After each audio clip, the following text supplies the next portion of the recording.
Good morning students. ఈరోజు మనం ఈ వీడియోలో లెగ్రాంజ్ మల్టిప్లైయర్స్ మెథడ్ ప్రాబ్లం సంబంధించిన క్వశ్చన్ మనం ఎక్స్ప్లెయిన్ చేస్తున్నాం స్టూడెంట్స్. ఇవి JNTUK, JNTU GV, JNTU Anantapur previous question పేపర్స్లోని క్వశ్చన్స్ స్టూడెంట్స్. ఇవి ఇలా మళ్ళీ పార్షియల్ డిఫరెన్షియల్ ఈక్వేషన్స్లోని ఫస్ట్ యూనిట్ టాపిక్లో ఉంటాయి స్టూడెంట్స్. ఇవి సెకండ్ ఆర్డర్ కాదు, first order partial differential equations. కాబట్టి Lagrange multipliers method very very important question students. మనం ఈ క్వశ్చన్ మనం బాగా నేర్చుకునేది మంచి స్కోర్ సాధించే అవకాశం ఉంటుంది స్టూడెంట్స్. బట్ మనం first write capital P. What is capital P? X into y square plus z. And what is capital Q? Minus y into x square plus z. And next R equal to x square minus y square. ఈ ప్రాబ్లంలో మనం ఏం find the integral surface x into y square plus z minus y into x square plus z into q equal to x square minus y square, which contains the straight line x plus y equal 0, z equal 1 students. మనం first సొల్యూషన్స్ని find out చేసి అందులో first solution, second సొల్యూషన్లు ఈ వాల్యూస్ని substitute చేసి simplify చేయాలి students. అలాగా మనకు answer find out చేయొచ్చు. Okay right. Now first we write auxiliary equation or subsidiary equation. Okay students, auxiliary equation or subsidiary equation. And dx by capital P, dy by capital Q equal to dz by r antam students. కాబట్టి this implies dx by x into y square plus z. Okay students, next dy by minus y into x square plus z equal to dz by x square minus y square. ఈ dz by x square minus y square ఎలా రాయొచ్చు students? x plus y and x minus y. ఇక్కడ మీరు ఒకసారి కానీ observe చేస్తే ఇక్కడ మనకి ఏమైనా అవకాశం ఉందంటారు స్టూడెంట్స్? జీరో రావటానికి. వేరియబుల్ సపరబుల్ ఇంటిగ్రేషన్ అనేది డస్ నాట్ ఎగ్జిస్ట్. మీరు కానీ ఇంతకుముందు వీడియోస్ కానీ చూసినట్టయితే ఈ మెథడ్ అర్థమవుద్ది, లేకపోతే అసలు ఏం అర్థమవుద్ది స్టూడెంట్స్. కాబట్టి మీరు అందరూ చూసుకొని నేర్చుకోవాలి. ఇంతకుముందు వీడియోస్ అన్ని చూడాలి, చూస్తేనే ఈ ప్రాబ్లం అర్థమవుద్ది. లేదంటే కొత్తగా అనిపిస్తుంది, చెత్తగా కూడా అనిపిస్తుంది. కాబట్టి అందుకే మీరు ఏం చేయాలంటే ప్రీవియస్ మెథడ్స్ అనేది ప్రాబ్లమ్స్ నేర్చుకోవాలి. లేదా మల్టిప్లైయర్స్ మెథడ్ అనేది మనం ఎలా చేయాలో తెలుసుకోవాలి, అది కూడా తెలుసుకొని ఉండాలి. కాబట్టి ఎక్స్, వై, జెడ్, లేదా 1/x, 1/y, 1/z, 1 1 1 and 1 minus 1 1 or next ఏం చేస్తాం?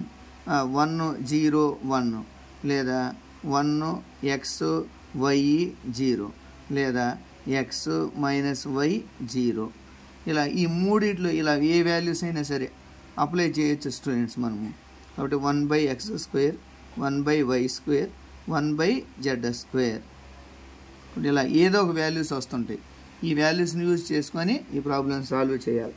సాల్వ్ చేస్తే అప్పుడు వీటినే లెగ్రాంజ్ మల్టిప్లైయర్స్ మెథడ్స్ అంటారు. These are multipliers.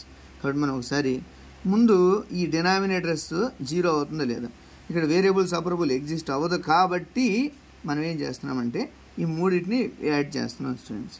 కాబట్టి మల్టిప్లైయర్స్ మెథడ్ అప్లై చేయాలి. కాబట్టి దెన్ ఒకసారి చెక్ చేద్దాం. xy square plus xz minus yx square minus yz plus x square minus y square. ఏమైనా వస్తుందా? జీరో అయ్యే ఛాన్స్ ఉందా? అసలు లేదు స్టూడెంట్స్. అందుకని దీని మొత్తాన్ని మనం ఏం చేద్దాం? x చేత మల్టిప్లికేషన్ చేద్దాం. దీని మొత్తాన్ని y చేత మల్టిప్లికేషన్ చేద్దాం. దీని మొత్తాన్ని z చేత మల్టిప్లికేషన్ చేద్దాం. అప్పుడు ఈజీగా వచ్చే అవకాశం ఉంటుంది అని చూద్దాం. అప్పుడు x square y square x square z minus y square x square plus y square z plus x square z minus y square z. చూడండి క్యాన్సిల్ అయిపోయింది, ఇక్కడ క్యాన్సిల్ అయిపోయింది. x square z, x square z, x square y square cancel. Total value 0 వచ్చేసింది. ఇదిగోండి ఇలా వచ్చేసింది. ఎందుకని? X అని, వై అని, జెడ్ అని మల్టిప్లైయర్స్ని తీసుకున్నాం. ఈ మల్టిప్లైయర్స్ని తీసుకొని మల్టిప్లికేషన్ చేస్తే అప్పుడు 0 వచ్చింది. ఈ డినామినేటర్స్ని కదా మనం 0 చేసాము, అలాగే న్యూమరేటర్స్ని కూడా 0 చేస్తే ఆన్సర్ వచ్చేసినట్లు. కాబట్టి y into dy plus z into dz equal to 0. Then integration of x dx, integration of y dy, integration of z dz equal to integration of 0. Integration of x అంటే ఎంత, x²/2. ఇంటిగ్రేషన్ ఆఫ్ y అంటే y²/2. Integration of z అంటే z²/2 equal to C1.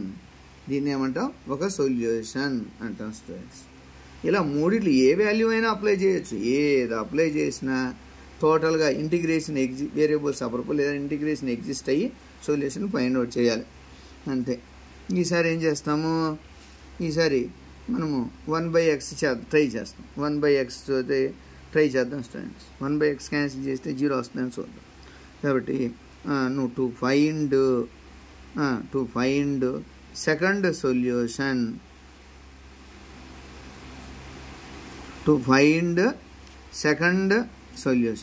Second solution అంటే ఏంటి, ఇప్పుడు ఈసారి మల్టిప్లేస్ 1/x 1/y 1/z తీసుకున్నాం. 1/x of y² plus z plus 1/y of minus y of x² plus z plus 1/z of x² minus y². ఇప్పుడు మీరు multiplication చేసినట్టుదే ఈజీగా ఇప్పుడు వచ్చే అవకాశం ఉంటుంది స్టూడెంట్స్.